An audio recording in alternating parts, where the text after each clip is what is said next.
جلسہ محترم نقیب ملت الحاج بیرسٹر اسد الدین اویسی صاحب صدر کلین مجلس اتحاد المسلمین اور رکن پارلیمنٹ، مولانا سید مسعود حسین مجتہدی صاحب، مولانا سید نثار حسین حیدر آغا صاحب، مجلس اراکین اسمبلی و کارپوریٹر، صدور معتمدین، حاضرین کرام، قائد ملت علیہ رحمہ کی 65ویں برسی کے موقع پر مجلس اتحاد المسلمین کی جانب سے ہر سال یوم قائد ملت کا جلسہ منعقد کیا جاتا ہے، اور اس میں یہ بتایا جاتا ہے کہ قائد ملت کے جو خدمات ہیں اس خدمات سے آنے والی نسلوں کو واقف کرائیں۔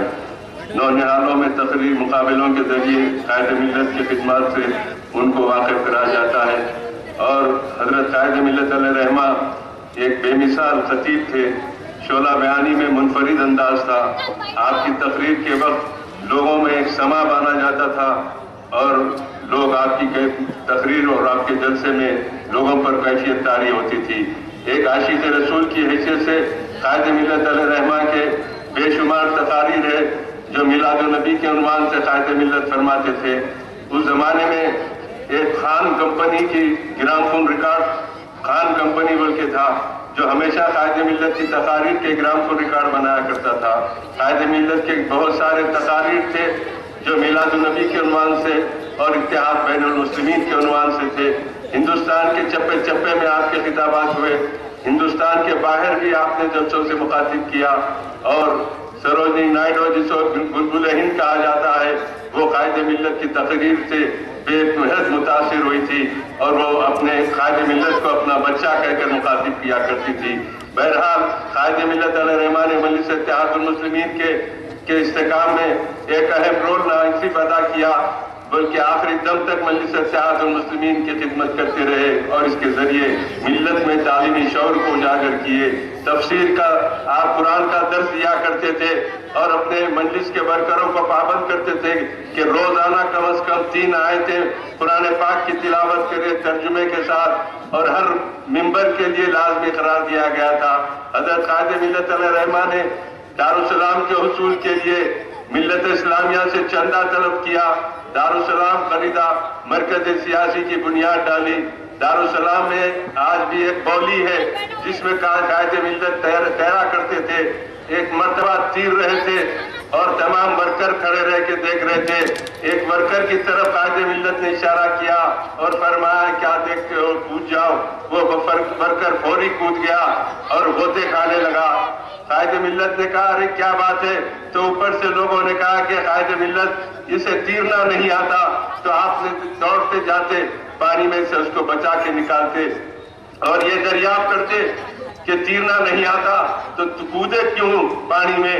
تو ورکر کہتا ہے کہ اطاعت امری کا تابع ہوں، صدر مجلس کے حکم کا تابع ہوں، آپ نے حکم دیا میں نے کود گیا، اب جان رہے یا بچے لیکن صدر مجلس کی حکم کی تعمیر ضروری ہے۔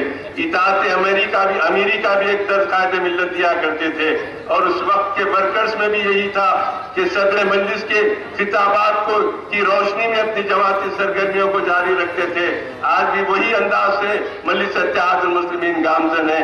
میں آپ سے صرف اتنا عرض کروں گا کہ قائد ملت کے بے شمار خدمات ہیں، لوگوں میں قائد ملت کی ایک محبت اور تڑپ تھی، قائد ملت کو بے پناہ لوگ چاہتے تھے۔ حضرت قائد ملت علیہ رحمہ نے مسلمانوں کے اندر ایک مذہبی شعور کو بیدار کیا اور مسلمانوں کے لیے مرکز سیاسی کی بنیاد ڈالی، اور حضرت قائد ملت علیہ رحمہ نے مجلس اتحاد المسلمین کے چپے چپے میں، جہاں دارالسلام حیدرآباد میں خریدا، آندھرا پردیش کے تمام علاقوں میں یا مہاراشٹر کے علاقوں میں جہاں جہاں مجلس تھی، ہر مقام پر ہم کو ایک دارالسلام نظر آتا ہے۔ آج بھی وہ ریکارڈ ہمارے پاس ہے، ہماری نظروں میں ہے کہ مہاراشٹر میں مختلف مقامات پر دارالسلام کی عمارتیں تھی جو مجلس اتحاد المسلمین کا وہاں کا مرکز تھا۔ بہرحال مجلس اتحاد المسلمین ایک عظیم تاریخ رکھتی ہے، اور اس جماعت کے پیچھے بے شمار لوگوں کی قربانیاں وابستہ ہے۔ جس جماعت میں قربانیاں ہوتی ہیں اس جماعت کو کوئی آسانی سے مٹایا نہیں جا سکتا، نہ کسی کو ختم کیا جا سکتا ہے۔ یہی مجلس اتحاد المسلمین کی تاریخ ہے۔ انقلابات کی فطرت تمہیں معلوم نہیں، عزم کے سامنے تقدیریں بدل جاتی ہے۔ ثابت قدمی سے آگے بڑھنے والی اگر کوئی دیانتداروں کی جماعت ہے تو وہ کلی مجلس اتحاد المسلمین ہے، جس پر اللہ تعالیٰ کا کرم، رسول کریم صلی اللہ علیہ وسلم کی نظر عنایت، اہل بیت اطہار کی خاص توجہ بزرگان دین کی نظر عنایت ہے، جو آج ہر بڑی بڑی مقابلوں سے، ہر بڑی بڑی شخصیوں سے مقابلہ کرتے ہوئے حق کے لیے آگے بڑھ رہی ہے اور حق کی کامیابی کے ساتھ اپنی قیادت مجلس اتحاد المسلمین ملک کے چپے چپے میں لوگوں کے دلوں میں اپنا گھر کر چکی۔ میں آخری بات یہ کہتے ہوئے رخصت ہوتا ہوں کہ مجلس اتحاد المسلمین دلوں کو جوڑنے والی جماعت ہے، یہ دلوں کو توڑنے والی جماعت نہیں ہے، ایک دوسرے کے دل کو ملاتی ہے اور دل میں گھر بنانے والی جماعت مجلس اتحاد المسلمین ہے۔ وہ ادائے دل بری ہو کہ نوائے عاشقانہ، جو دلوں کو فتح کر لے وہی فاتح ہے زمانہ۔ وآخر دعوانا الحمدللہ رب العالمین۔